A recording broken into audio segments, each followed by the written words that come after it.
Congress. Western Pennsylvania voters recently sent two young men to work in Washington, one Democrat Connor Lamb and the second Republican Guy Reschenthaler. We sent Pittsburgh's Action News 4 anchor Shannon Perrine to D.C. to get them in the same room at the same time. Well, they agreed.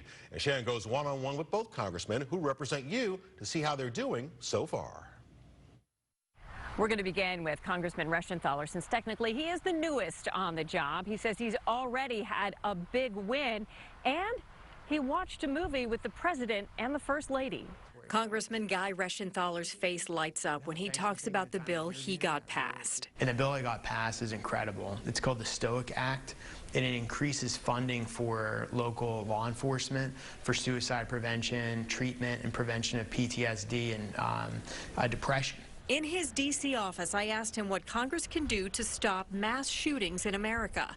He says addressing mental health is the best defense, and he says that current universal background checks bills go too far. Without a doubt, they go too far. And there's also no provisions for if a woman is in fear of being abused, you can't lend the woman a handgun, for instance. Or if you have a veteran that has PTSD and he or she wants to get a pistol out of the house, the receiver of that pistol would then be put in jail as well.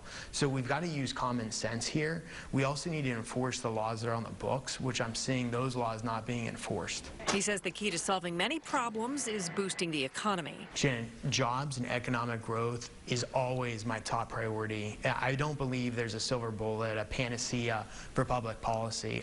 The closest thing we can get to a silver bullet for a lot of social problems is a growing economy and growing jobs. With about 9 months in Congress under his belt, Guy Reschenthaler calls his new job an honor. Do you have any pinch me moments where you're sort of just, oh my gosh, I'm here? All the time, almost on a daily basis. Just looking out and seeing the Capitol Dome still gives me, still gives me goosebumps. I was at the White House the other weekend watching a movie, and I'm sitting there watching a movie with the president, the first lady, Attorney General Barr, and some others, and I just say, I can't believe I'm here. Coming up new at 5:30, we sit down and talk with Congressman Connor Lamb, the one issue he says is most important for Western Pennsylvania. In the nation's capital, I'm Shannon Perrine, Pittsburgh's Action News 4. Commitment